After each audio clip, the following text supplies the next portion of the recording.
What's up, opportunity cost investors? In a previous video linked in the description below, I uncovered the fact that there are single-tiered accounts that we can take advantage of with mega high interest rates and low caps, and through automation we can save the most amount of time and save the most amount of money. I also alluded to the fact that there are multi-tier and conversion tiered accounts we can also take advantage of. Now, don't worry if you don't have one of these tiered accounts, because maybe this is just some tool you add to your arsenal. But if you do, here we're going to show you how to automate the process and make the most amount of money, just like we did before. However, we're going to get a little bit more detailed into Excel because it'll be easier for us to understand. Although I got to give credit where credit's due, because I actually didn't know what a conversion tiered account was until I found the YouTuber Eddie Yoon. Eddie Yoon, for those who don't know, has established a dominance in finding high yielding anything. Savings accounts, checking accounts, CDs, bonds, you name it, his name is on it. In fact, he's got such high qualities that when I make a video in the future about finding your highest yielding accounts, that visiting his channel is going to be one of the highest recommendations. Also, if you look at the difference between Graham Stephan's latest video, linked in the description below, and Eddie Yoon's latest video, linked in the description below, about the best yielding accounts of August 2020, Eddie Yoon blows them out of the water. I mean, there's no comparison. However, I can't agree with everything he said. Let me show you this clip from his latest video. There's also Smarty Pig, which right now it gives you 1.25%, but it's only up to $2,500. So basically, if you go over $2,500, then the entire interest rate on the entire balance, it drops, okay? So I don't even recommend going above that amount. Basically, if you're sent above $2,500, it dips to 1.15%. Then if you're above $10,000, it dips to 1%. And then if for some reason you want to put over 50K in there, then it dips to 0.95%. So basically, if you want to have this as an option, again, I don't know if this is going to drop. Savings accounts, these are volatile, they're variable. They can change at any time, especially in this market that we're in right now. The safest thing for you to do if you want to use Smarty Pig would basically be to put like $2,400 in there, right? Because you don't want to cross $2,500 accidentally, because then the entire balance drops from 1.25% to 1.15%. And this was the first time I ever heard about a conversion tiered account. And you should check out the rest of this video because he's got more details on the environment we're in and the fact that there are more accounts out there for us to take advantage of. But before I get into the analysis, I just want to preface with the fact that interest rates have gone down. So now Smarty Pig offers between $0 and $2,500, 1.19% APR. $2,500 and 1 penny up to $10,000 is going to give you an interest rate of 1.09% on the entire balance. Anything over that is going to give you 0.9% on the entire balance APR. Now, to get into the analysis, there's two things that really stuck out to me. First is, if you have $2,400 in there, which he says is the safest way, what are you going to do with it? Are you going to let it grow to $2,500 and then manually take it out? Or are you going to take automatic withdrawals at $2,400? We don't know, right? There's a process that's missing. And that's what this video is going to show you, how to maximize that benefit. Secondly, if you had $1,000 or $2,400 in the account, and this was your best opportunity, which would you rather have? $2,400. Similarly, at $2,400 or $2,401, you'd rather have $2,401. The question we must ask ourselves is, at what point does it convert where it's not in our best interest? And that's what we're going to dive into as we show you Excel. So this is a Smarty Pig Excel sheet I created for you. I have 1.19%, which is the amount you'll get from $0 to $2,500 in the account. You go 1 penny over that, and the entire account converts to a 1.09% interest rate.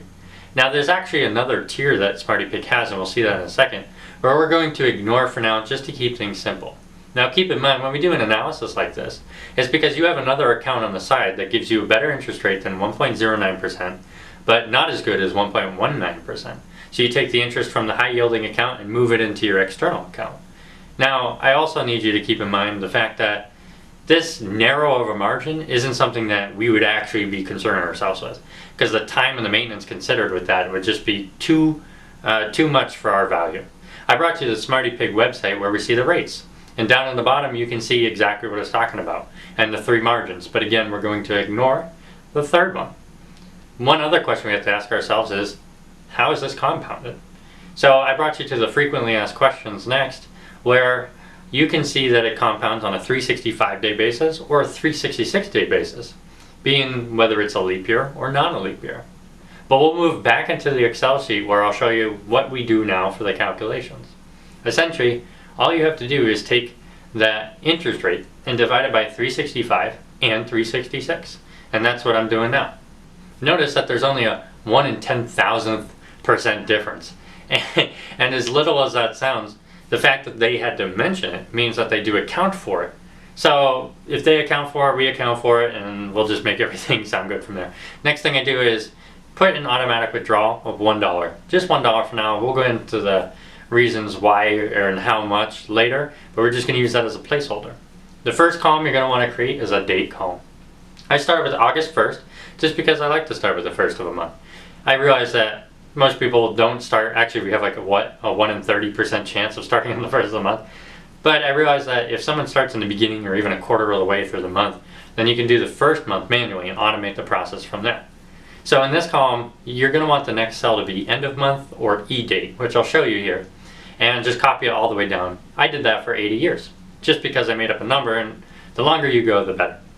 Notice that they're all in the first of the month, which means when we say September 1st, what we're really saying is you put your money in August 1st, and you had 31 days to compound, and you got interest on the 1st, which isn't hyper-realistic. If you wanted a hyper-realistic analysis, you would need a calendar with the business days, holidays, and weekends counted in for it.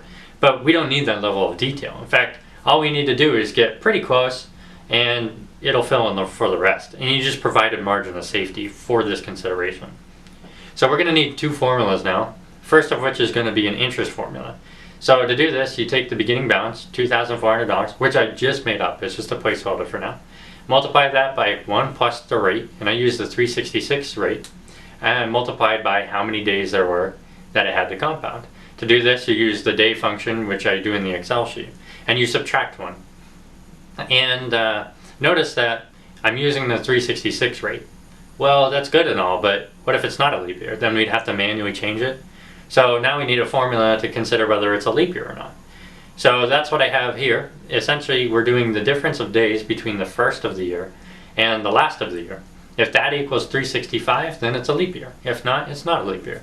And the reason why it's 365 and not 366 is just how the math works. It's kind of like 2 minus 0 is 2, but you have 3 digits in between. 2, 1, and 0. And that's just how you have to consider it, that's all. And as you can see, as I pulled it down, it says leap year or non-leap year. And keep in mind, it says leap year even though it's 1-1-2021, because this is the consideration for the compounding in December of 2020. And we gained interest on the first. And that's why it's like that.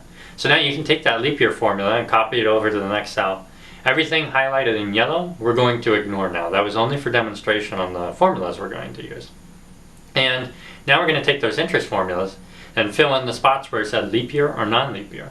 And the difference here being that instead of using the 366 rate every time, we're going to use the 366 day or the 365 day, depending on whether it's a leap year or not. A couple other considerations I need to talk about is that I moved the reference of the cell from B9 to D9 because we're not going to use that highlighted spot anymore. That was only for demonstration. Also, I'm going to want to change the cell references on the rates. I want to use the dollar signs before the alphanumeric and before the numeric.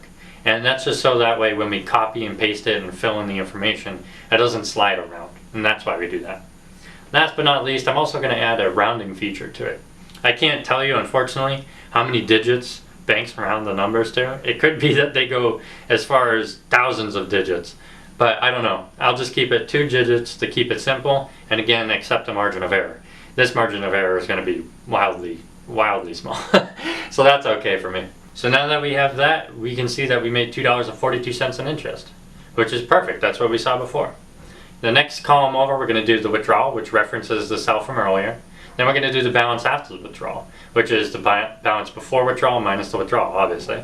Then you're left with 2,401.42, which makes sense. And then you have an account that's going to hold the withdrawals. And it's going to be a tally of the incoming withdrawal and what you already have. Then your net worth is a combination of that account and your balance after withdrawal. Once we have all that information, we can copy that right on down, and we have to change 2 things. First is going to be the account that holds the withdrawals has to include the previous balance and the withdrawal that's coming in, which is just a quick change. But the bigger thing is that when we go back to the balance before withdrawal, we have to make sure we're always adjusting for the balance after withdrawal. Because you had the balance before withdrawal, the withdrawal was taken out, and now you have the balance after withdrawal. That compounds. You take out another withdrawal, that compounds, and it continues that way. And that's why we have to change that. Then you copy it all the way down, which I did for 80 years, and we move on to the next step. This is the last couple before we start doing the analysis. You need to find your ending net worth, which is just equals all the way down that column, and then you need to find the max, which is equals max, and you want to do for the entire column, even your beginning balance. You do want to include for that. Hey, as a reminder, have you bought stock in that subscriber count yet? We're so undervalued, and it's going to shoot up immediately. Now what we want to do is change the automatic withdrawal and the beginning balance so that it never exceeds $2,500 to find the highest net worth, which is a mouthful, I know. So you can start by changing the automatic withdrawal, $1, $2, $3, $2.50, and keep going from there, but there's a much easier way to do that, and I'll show you in the equation that I create here, which is equals 2,500 times 1 plus a rate, it could be either one, times 31 days, and parentheses, minus 2,500. It's easy as that. And what that essentially says is how much interest do you make on just a given month. So by doing that, we'll get about $2.52, rounded up. But I'm going to round down to $2.51 because I have something else I want to show you, and I kind of know the answer, so I'm cheating a little bit, but we're going to start with $2.51. So essentially, we said we're going to make automatic withdrawals of $2.51. What beginning balance are we going to start with, where the max through the entire 80 years is not to exceed $2,500? And then we're going to take that net worth. So we'll get all that information and we'll copy it down. Once we do that, we want to go up a penny with the automatic withdrawals and down a penny and kind of see where your net worth is going. If it's decreasing, then you're heading in the wrong direction because you want a higher net worth, obviously, right? So that's what I'm doing here. Now, you could do the whole $1, $2, $3, same principle with the beginning balance. However, I have a shortcut method where you see me run the formula right here. So I'm just kind of shortcut it, and because I know the answer ahead of time. So that's what I'm doing. So by doing this formula, it turns out to be $2,497.48. Now Excel carries a couple decimal places, and I just kind of rounded it off just to make sure we're only dealing with 2 for now. And then just to make sure that it doesn't exceed $2,500 as the max, I go up a penny, and it does. So then I undo it.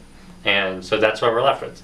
With a $2.51 automatic withdrawal, you'd have a beginning balance of $2,497.48. So that way your max is never to exceed $2,500, and your net worth at the end is $4,272.01. So again, I already did this ahead of time, so I'm just going to make it so we can see it. Now we're going to change the automatic withdrawal to $2.52 and do the same process. However, when we did this process, the max actually never changed, which was kind of cool. It doesn't happen a lot, but that was cool. And there's a reason why, but we'll just ignore that for now. And now we jot down the net worth, and we see that we actually lost net worth, and that's not what we want to do. So we know that by increasing the automatic withdrawal, we're actually losing net worth. So let's not do that. So let's go back down, and we'll do 249 and 248. And it turns out once it hits 248, then we actually have to start changing the beginning balance. And by doing this a couple of times, I won't bore you with doing the process a bunch. You'll find out that $2.48 is the path to find the highest net worth. So now what we want to do is just provide a margin of safety. There's a couple considerations I told you about which made this analysis not entirely accurate, but close enough where we can make perfect decisions. So you might say to yourself, well, I see 248 is the best case scenario, but I might do 249 just so I can ensure to myself that with life getting in the way or with holidays and business hours, that $2,500 is never exceeded and throws off the formula altogether. So this is up to your interpretation. As always, the Excel sheet's linked in the description below. I hope you got a lot of value out of this, and you consider liking that smash button and buying stock in that subscriber count and ringing that notification bell so hard it would make the Liberty Bell jealous. I appreciate your time, and I know a lot of people don't have tiered accounts, but for those who do and those who want it in their arsenal, that's why I had to make this one. I can guarantee the next ones are going to blow your mind though. But until next time, thanks for watching.